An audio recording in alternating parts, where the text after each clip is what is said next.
Thanks for joining us on the news tonight. I am Nifemi Okuntoye, who is staying with the harrowing experience of the Super Eagles of Nigeria and Libya after a despicable hostage incident at Abaq Airport. The team have just touched down at the Nnamdi Azikiwe International Airport, Abuja, and this was after arriving the Malam Aminu Kano International Airport this evening. Recall that coach and technical crew were left stranded without food, Wi-Fi, hotel accommodation, and other logistics for over 15 hours as they arrived at Libya Airport for the second leg of the qualification of CAF AFCON 2025. The Minister of Sports Development, John Enoh, who spoke with newsmen at the airport, condemned the action of Libyan authorities who held Nigeria's Super Eagles and their officials hostage at Abaq Airport. Important was your safe return. Nothing else mattered to the president and to the people of Nigeria. I mean, we've had discussions with the various levels of leadership of CAF, in terms of what has happened and what took place. But the bottom line is that let me thank all of you for the great show of maturity. In spite of what took place, in spite of the provocation, we've seen all the pictures, the kind of manner that you were treated, and how you had to try to see whether you could even find some rest in the airport, how you were stopped from even leaving the airport. And in spite of all of that, you remain calm, you remain mature. I mean, that is the spirit that is typically Nigeria. And I need to, thank you and thank everybody and welcome you back home. Earlier in Kano, at Malam Aminu Kano International Airport, officials who accompanied the Super Eagles contingents to Libya described the experience as horrible. The team, along with the officials, expressed frustration after being stranded at Abaq International Airport in Libya. The contingent returned after the Nigeria Football Federation's decision to withdraw from the qualifier match against Libya.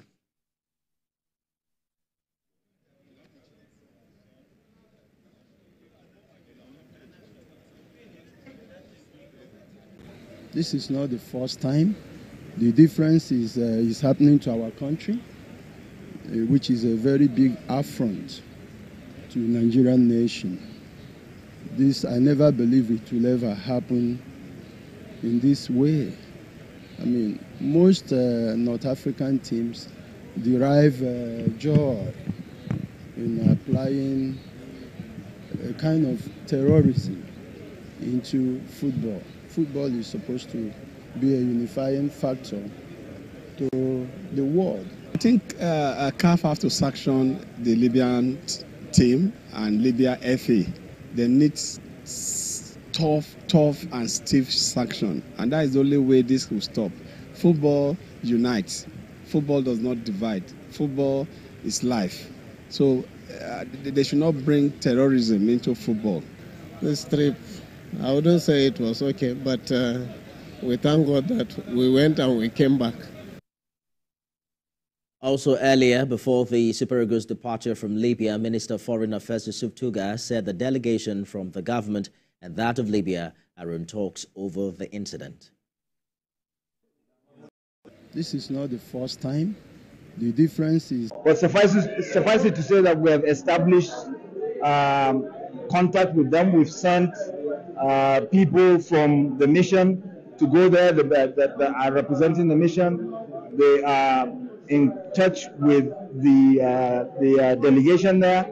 I am also communicating directly with the chairman, and since last night we've been on the phone with the chargé d'affaires, because Libya doesn't have an ambassador here, so we're in touch with the chargé d'affaires, and I'm heading back to the ministry now, where we have summoned the chargé d'affaires, the Libyan chargé d'affaires.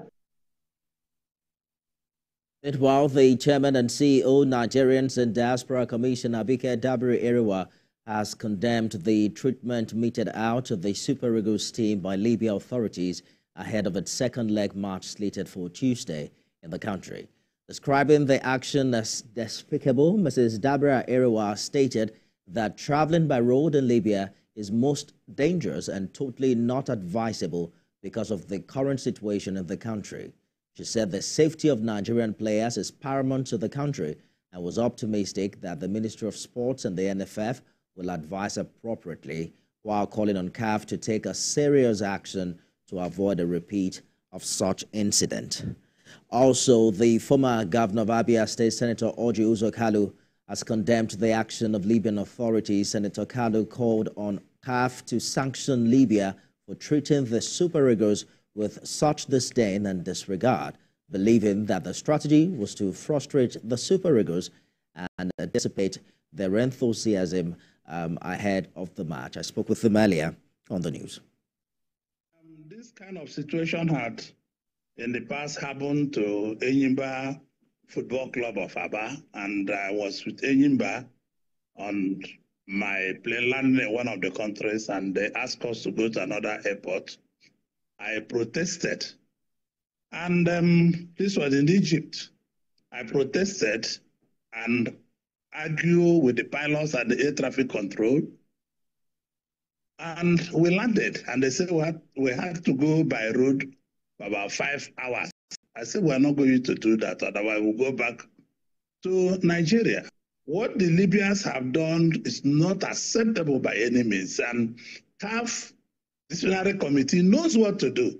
They know that that 3 points, we are not going to play any other match. We are not going to play any match being played in Libya, because that 3 points will be awarded to the Super Eagles, no matter the explanation they have to do.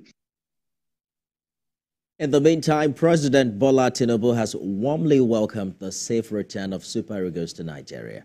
In a statement by Special Advisor to the President on Information and Strategy, Bayo Onanuga, the President says is deeply moved by the inhuman treatment endured by the team at a Libyan airport. He says he expects the disciplinary board of the Confederation of African Football to conduct a thorough investigation and recommend appropriate action against those who violated the organization's statutes and regulations.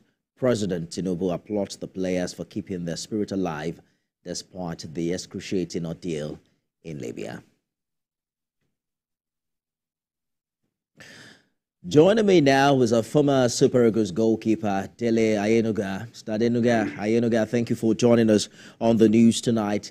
Let's begin with your reaction to the harrowing experience of Super Eagles players in Libya earlier today. Thank you for having me. The North African team, this how they plan, this how they do their own strategy for playing against most times Nigerian team. And we like what happened right now. They knew that they're gonna do that in Libya. That's why they come to Nigeria and make a force thing on all that. We did not take good care of them, and so they were very ready to do what they do yesterday. So I spoke earlier with former Abia State Governor Orji Uzor Kalu, who mentioned that he had a similar experience with Enyimba team in one of those countries. Was that an experience you shared? And how much impact do you think that really has on the capacity of players to play? Yeah. We especially with Nigerian players, we do have a thick skin. I could remember it started in first half when they were not scoring goal, and all the fans. We fought in first half. The referee stopped the game. Then after we win the trophy, and that was when fans came in. They didn't allow us to celebrate our victory in their soil. They bounced on all it was Governor Orji Uzor Kalu that take the trophy with him to the jet, and we couldn't celebrate anything. And the CAF, everybody was there.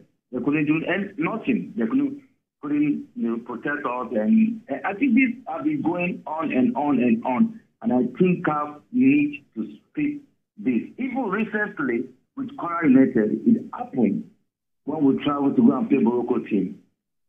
We entered the hotel around 4 o'clock in the morning, and we are playing game 8 o'clock. So to me, I always wish Nigeria team will play away game before they come to home game, because They will not be able to do anything, any antics on Nigeria team. But if we play home game before going to away, they will do everything for them to qualify for the tournament. I'm wondering what you think that Regional Football Authority has to do differently. I'm saying that you have experienced this particular situation happen over time. I think the federation need to come in more. They need to check most time the North African team, if the away team is coming to their soil, then I think they need to provide everything for them, not from the team, not from the country. I think because, sorry to say, most time we are not safe. We are not safe if we're going to North African team. Former Super Eagles goalkeeper Dele Ayenuga, thank you so much for talking to us on the news tonight. Thank you for having me.